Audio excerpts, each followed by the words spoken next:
You already know why we're here, so let's just dive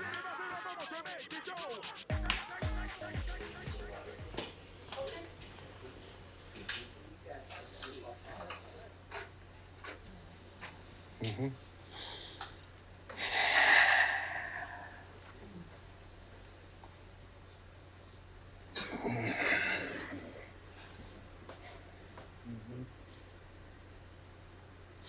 Why didn't you apologize to Chris in your acceptance speech? Um, I was fogged out by that point. It's all fuzzy. I've reached out to Chris, and the message that came back is that he's not ready to talk, and when he is, he will reach out. Um, so I will say to you, Chris, I apologize to you.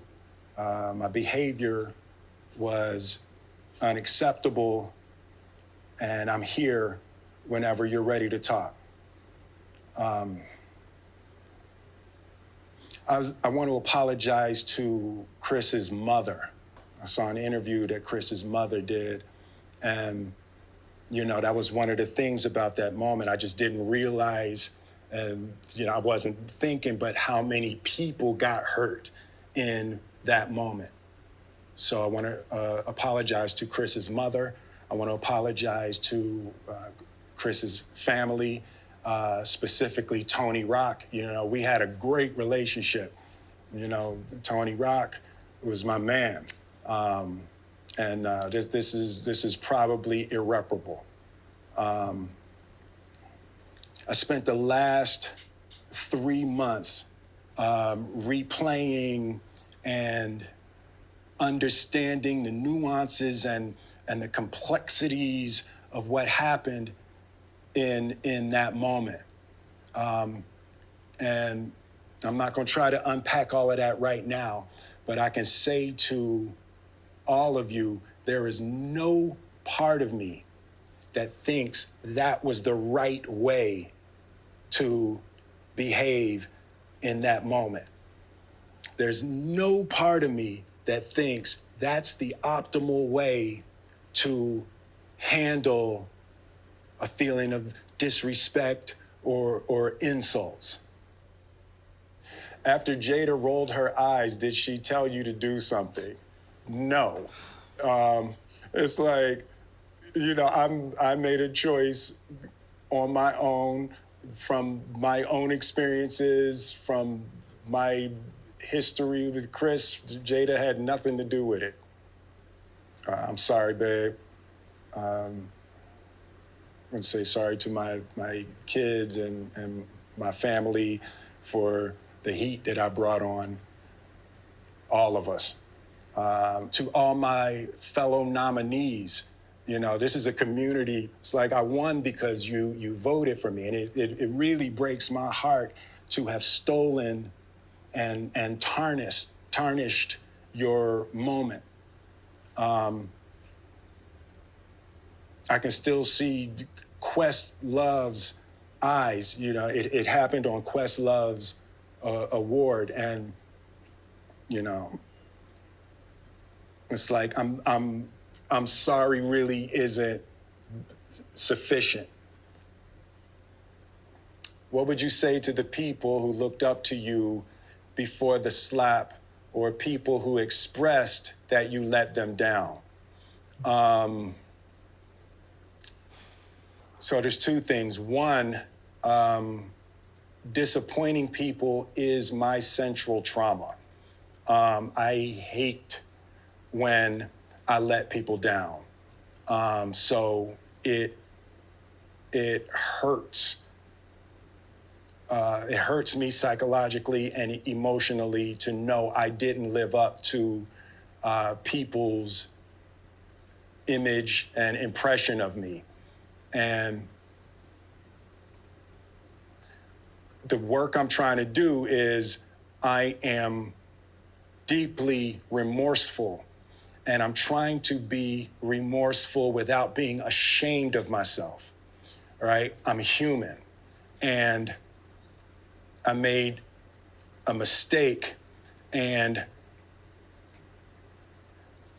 I'm trying not to think of myself as a piece of shit. So I would say to those people, I know it was confusing. I know it was shocking. But I promise you, I am deeply devoted and committed to putting light and love and joy into the world. And, you know, if you hang on, I promise we'll be able to be friends again.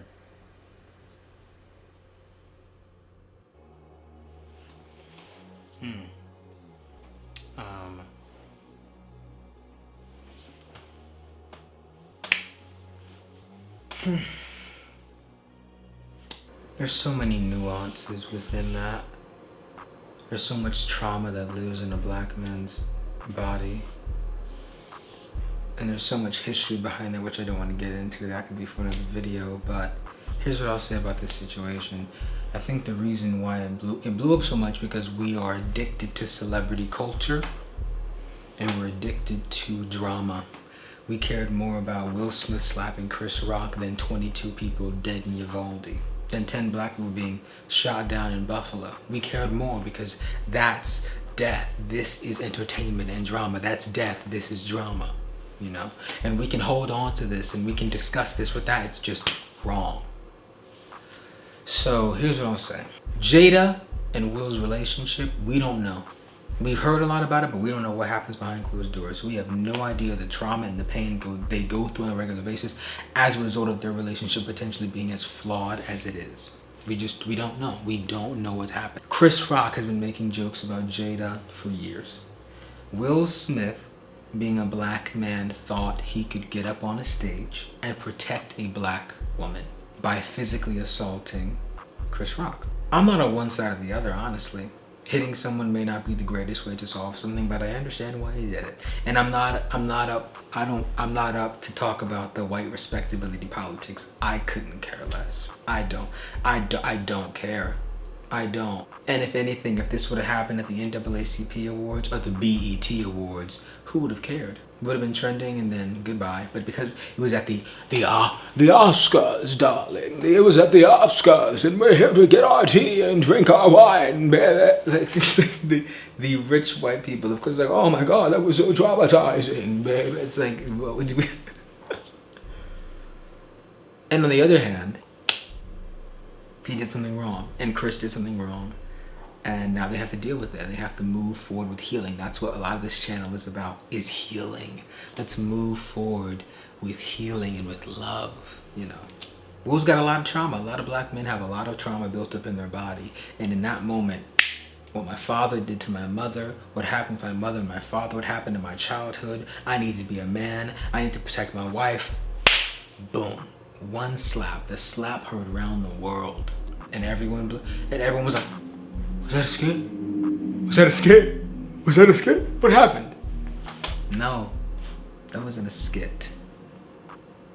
That was a moment. That wasn't a sketch. That wasn't comedy. It was trauma. Pain and trauma. So I'm not on one side or the other. Chris shouldn't have made the joke. Will shouldn't have done what he did. And too many comedians these days are like, well, it's comedy. You should laugh. Well, most of the time you are punching down at other people. Most of the time you are. You're not making fun of your own people most of the time. You're making fun of someone else. And I don't care about people saying that G.I. Jane, whatever it was. Can't wait to see it. Like, oh, she was a fierce... I don't care. I don't think Chris Rock put that much work into that joke. And also, there are Oscar comedy writers, and they didn't write that joke. This sparks a larger conversation about why black men think they can protect black women, but also how we as a black community can protect each other, uplift the women and the non-binary and trans citizens of our community, and help move our society forward in a loving, peaceful, and kind way. All these things I say as I send you on your way.